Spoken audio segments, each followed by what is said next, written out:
Hello, my name is Kyle Crassa, and I'm an estate planning attorney in Pacific Grove, California. I'm certified by the State Bar of California as a legal specialist in estate planning, trust, and probate law. The purpose of this video is to give you general information about an important aspect of estate planning law so that you can be prepared when working with your own attorney. Watching this video does not establish an attorney-client relationship. The law is far more complex and nuanced than can be explained in a few short minutes. As a result, before acting on any of the information contained in this video, you should consult a competent attorney who is licensed to practice law in your community. With that understanding, I hope you enjoy my video and you find it informative. Thank you.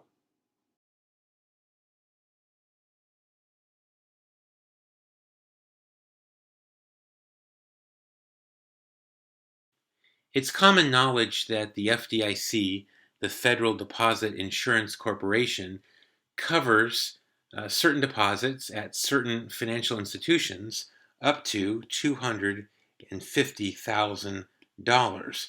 So that means that if there's a run on the bank, up to $250,000 per depositor is insured and backed up by the federal government. Now, this is $250,000 per bank, per FDIC member bank. So if you had $300,000 in one bank and it was just one account owned by one individual with no beneficiaries on it, then only $250,000 of that $300,000 would be covered. The other $50,000 would be vulnerable. So in that situation, the owner might decide to take at least $50,000 and put it in a different FDIC member bank.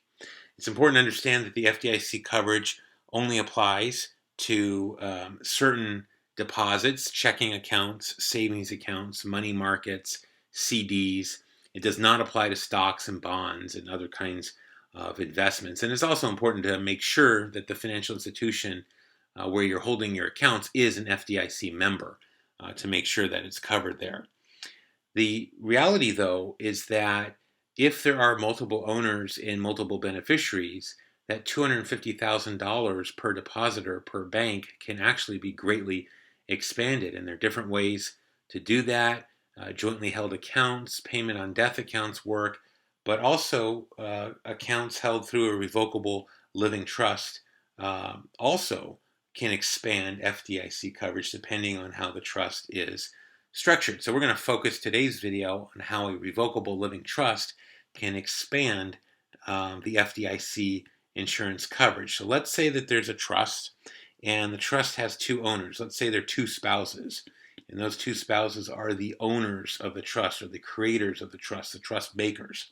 And let's say that after those owners pass away, the trust establishes three beneficiaries to receive the assets upon the owner's death. So we have three beneficiaries. Now, it doesn't matter what the relationship of these beneficiaries is to the owners. So they could be the three children of the owners. They could also be grandchildren. They could be other relatives. They could be friends. Doesn't matter. But let's just assume we've got a trust. We've got two owners, two spouses, and these two owners have their trust says upon the death of both of them, we have three different beneficiaries. So how do we calculate the FDIC coverage in this situation? Well, let's start with spouse number one. Spouse number one gets $250,000 worth of coverage multiplied by how many beneficiaries they are. So times 1, 2, and 3. So spouse one actually gets $750,000 worth of coverage. And guess what? The same thing happens here for spouse number two.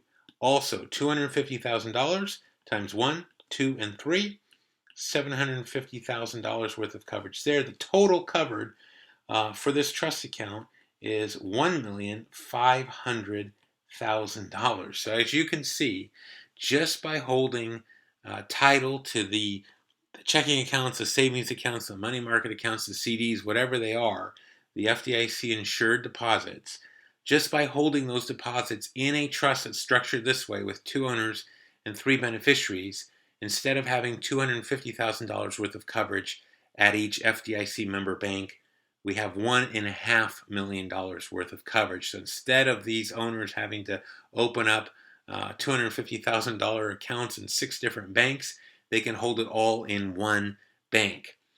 Now, when the trust has 5 or fewer beneficiaries, then it does not matter what the percentages are for these beneficiaries. So in other words, certainly if each beneficiary is entitled to 1/3, we can still multiply the $250,000 for each owner by each beneficiary and get $750,000 per owner, and then that times the 2 owners to get our $1.5 million total. Also, if there are 5 or fewer beneficiaries, if these beneficiaries do not have an equal share. So if this person gets 60% when both owners die, this person gets 30%, and this last person gets 10%. If there are 5 or fewer beneficiaries, we don't care that these beneficiaries are unequal. We can still multiply the $250,000 per beneficiary. We're not going to kind of adjust for the unequal interests here. If the trust had 6 or more beneficiaries, though, so 6 or more, let's add 3 more beneficiaries here, 1, 2, and 3, then we do care if they are unequal. If they're unequal percentages, then the math in multiplying the 250 is going to factor in those unequal percentages, and the calculation is a little more complex than the scope of this video, but it will affect the coverage a little bit. So 5 or fewer, it doesn't matter whether the beneficiaries have an equal interest or not. 6 or more, it does matter if the beneficiaries do not have an equal interest. In any rate, though, at any rate, the trust will greatly expand the FDIC insurance coverage. Now, one thing that's important to understand is that a trust won't always expand the coverage. It depends on how the trust is written. So for example, let's say the trust has 1 owner, 1 trust maker, and upon that owner's death, there's only 1 beneficiary. Well, in that case, the owner multiplies the 250 by the number of beneficiaries, which is 1, and there's only $250,000 in coverage there. So it depends on how the trust is structured. What we want to see is, at a minimum, multiple beneficiaries. So in other words, if the trust had 3 beneficiaries but only 1 owner, then we get 250 times 3, and we'd have $750,000 worth of coverage, right? So what we're looking for is either multiple owners or multiple beneficiaries. That's how we can expand the coverage. If there's only 1 owner and 1 beneficiary, we're not going to be able to expand the FDIC coverage. So that's just important to note there, to keep in mind. So now, how do you figure out whether, how much coverage you have in your particular situation? And rather than ask your banker, the bankers, try to be helpful, and some have knowledge in this area, but it is very nuanced, and you do have to understand the details of estate plans and so on. So really the best source to do that is a website, and it's called EDIE, .fdic.gov. So it's a government website, and on this website there are 2 very important tools. The first tool is a frequently asked questions section, where it really gets into great detail, and it really explains the trust issue, 5 or fewer beneficiaries, 6 or more beneficiaries.